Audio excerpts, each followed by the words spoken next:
Buenos días. Hoy es 9 de junio de 2020. Les saluda el licenciado Moisés Huicho Romero.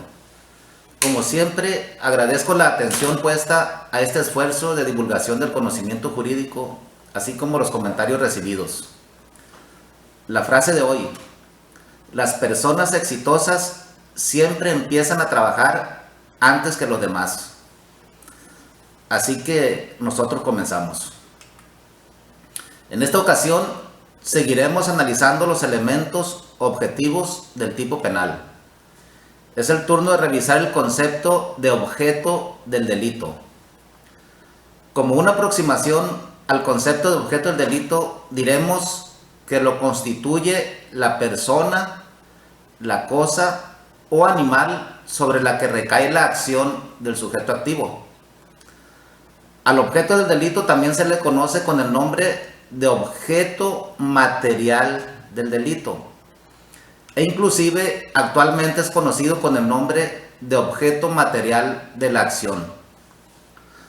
El objeto material del delito no debe confundirse con el instrumento del delito, ya que este último, es decir, el instrumento del delito, se puede definir como los objetos utilizados por el sujeto activo para realizar la acción típica. Son los objetos con los cuales se comete el delito. Por ejemplo, si se utilizó un cuchillo para cometer un homicidio, el instrumento del delito será precisamente ese cuchillo. Si se usa una palanca de metal para introducirse a una casa habitación y robar en la misma, esa palanca de metal será el instrumento de ese delito por haberse utilizado para cometerlo. Por otro lado, también existe el objeto jurídico del delito, que es también conocido como bien jurídicamente protegido. El objeto jurídico del delito es el bien jurídico tutelado por el derecho mediante la amenaza penal. Es el bien o interés que está protegido por el derecho. Es lo que la norma, mediante la amenaza de la pena, tiende a tutelar, a cuidar de posibles agresiones. Por bien jurídicamente protegido se entiende toda cosa apta para satisfacer una necesidad humana y que se considera de tal importancia para la convivencia social que amerita su protección mediante los tipos penales. En consecuencia, puede ser objeto jurídico del delito un objeto del mundo externo o una cualidad del sujeto. Es decir, que los bienes jurídicos protegidos pueden tener naturaleza corpórea o incorpórea. Traemos un ejemplo. En el delito de daños, el bien jurídicamente protegido es el patrimonio de las personas, mismo que es de naturaleza corpórea, pues las cosas que constituyen el patrimonio se encuentran en el mundo real. Para aclarar estos conceptos, tomemos por ejemplo el delito de daños, el cual se encuentra previsto por el artículo 228 del Código Penal del Estado de Sinaloa en los términos siguientes: al que por cualquier medio destruya o deteriore una cosa ajena en perjuicio de otro, se le impondrá prisión.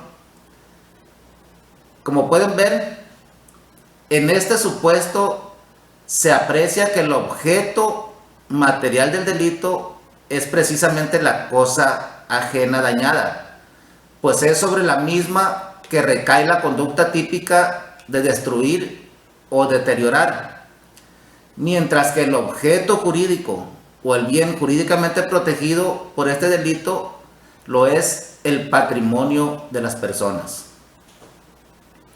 Para aclarar aún más estos conceptos, imaginemos que la cosa ajena se destruyó o deterioró mediante el uso por parte del sujeto activo de una barra de metal. Esta sería el instrumento del delito, pues fue lo que se utilizó para cometer la conducta típica. Por otro lado, existen delitos cuya cuyo bien jurídico protegido es incorpóreo.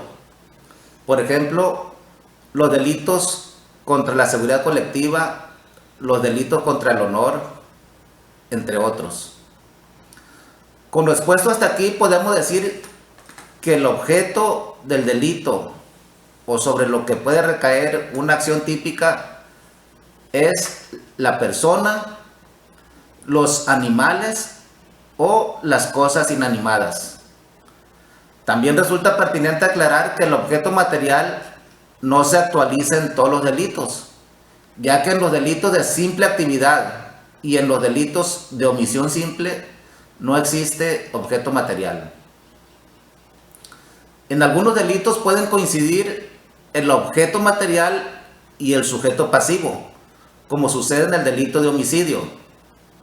Sin embargo, en otros delitos se diferencian claramente. Por ejemplo, en el delito de robo, en el cual el objeto material de la acción es la cosa robada, mientras que el sujeto pasivo es el titular del patrimonio afectado, es decir, el dueño de la cosa sobre la que recayó la conducta típica. En algunos tipos penales se hace referencia al objeto material específico sobre el que debe recaer la conducta descrita, por lo que en esos casos debe acreditarse la existencia de ese objeto material para que se pueda actualizar el tipo penal de que se trata. Un ejemplo muy claro de la exigencia en el tipo penal de un objeto material determinado lo tenemos en el delito de robo previsto por el artículo 207 del Código Penal del Estado de Sinaloa, que textualmente dice: al que se apodere de un vehículo automotor ajeno, sin derecho y sin consentimiento de la persona que pueda disponer de él, con arreglo a la ley, se le impondrá de 5 a 15 años de prisión y de 350 a 550 días multa. Como puede apreciarse, cuando la conducta típica del delito de robo, que como ya sabemos, consiste en el apoderamiento de una cosa ajena, recaiga específicamente sobre un vehículo automotor ajeno, se actualizará en ese caso precisamente el delito de robo de vehículo. Asimismo, podemos citar también como ejemplo el delito de abigeato, que se encuentra previsto en el artículo 218, que textualmente dice: comete el delito de abigeato el que se apodere de una o más cabezas de ganado ajeno, cualquiera que sea su especie, sin consentimiento de quien legalmente pueda disponer de ellas, independientemente del lugar en donde se encuentren y de que formen o no hato. En este caso, como podemos ver, la conducta típica de apoderamiento recae sobre una o más cabezas de ganado ajeno, cualquiera que sea su especie, lo que da lugar a la actualización de un delito diferente, como es el delito de abigeato. También puede ocurrir que la exigencia de un objeto material específico dé lugar al agravamiento de las penas de determinado tipo penal, como ocurre por ejemplo con el delito de robo, puesto que el artículo 204 establece textualmente en su encabezado: las penas previstas en el artículo anterior, es decir, en el artículo 203 que establece el delito de robo, se aumentarán hasta 3/4 partes más si el robo se realiza, y señala diversas fracciones, entre ellas la fracción quinta, que dice: recayendo en expedientes o documentos con la afectación de alguna función o servicios públicos. La fracción séptima dice: recayendo sobre equipaje o valores de viajeros en cualquier lugar durante el viaje. En su fracción octava dice: recayendo sobre vales o cualquier dispositivo electrónico en forma de tarjeta plástica, emitidos por personas morales destinados al canje de bienes y servicios. Su fracción novena dice, recayendo sobre bienes muebles de cualquier institución educativa pública o privada con autorización o reconocimiento de validez oficial de estudios. Y su fracción décima dice, respecto de bienes, productos, frutos cosechados o por cosechar, semillas, materiales, equipo, maquinaria, implementos, insumos, aditamentos o cualquier cosa relacionada, destinada, utilizada o propia de la actividad agrícola. Otro ejemplo de esto lo tenemos en el artículo 205, que dice, a las penas previstas en los dos artículos anteriores se aumentará de 2 a 10 años de prisión si el robo se realiza. Y señala en su fracción sexta, sobre embarcaciones, artes de pesca o cosas que se encuentren en aquellas.